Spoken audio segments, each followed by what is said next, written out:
Letters from God. Letter 10. How are God's rules? My beloved son, imagine living in a world without rules.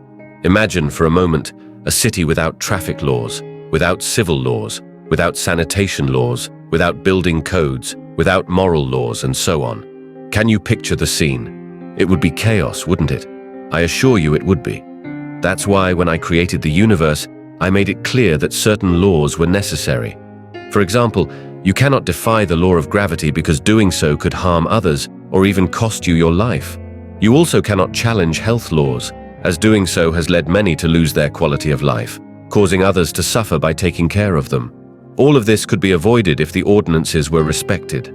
My dear, realize that I have left many natural laws in this world. Every time a human dares to disobey any of them, many are harmed because these laws were created for the benefit of man and the universe.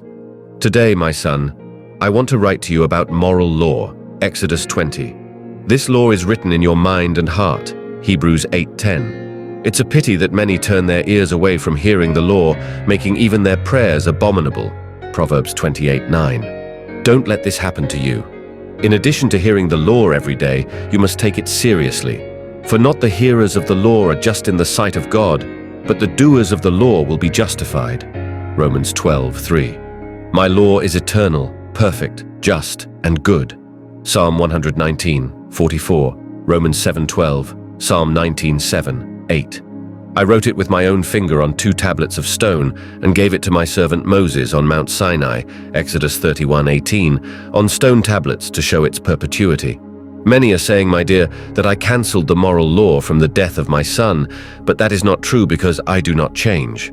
Malachi 3:6.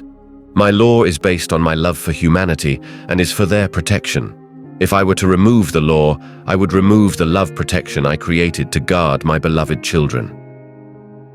My law is important because it reveals sin. In other words, it shows who is rebelling. Sin is the transgression of the law, 1 John 3:4.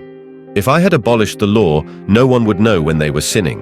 And furthermore, my law leads humans to Christ, to be justified, Galatians 3:20.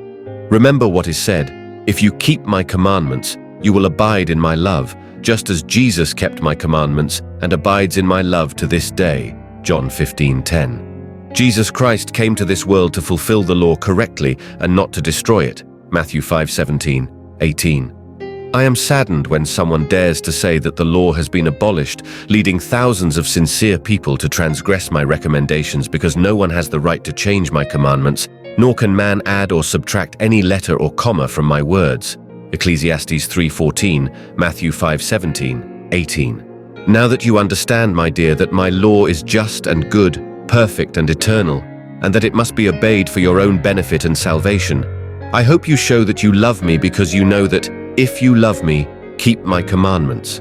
John 14:15. Decide to be faithful to my recommendations continually, into eternity.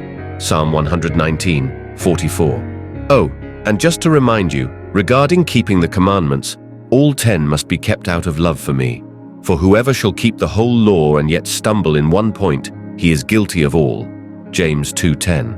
Therefore, strive to respect all, and you will make me very happy to have a fearful and obedient child.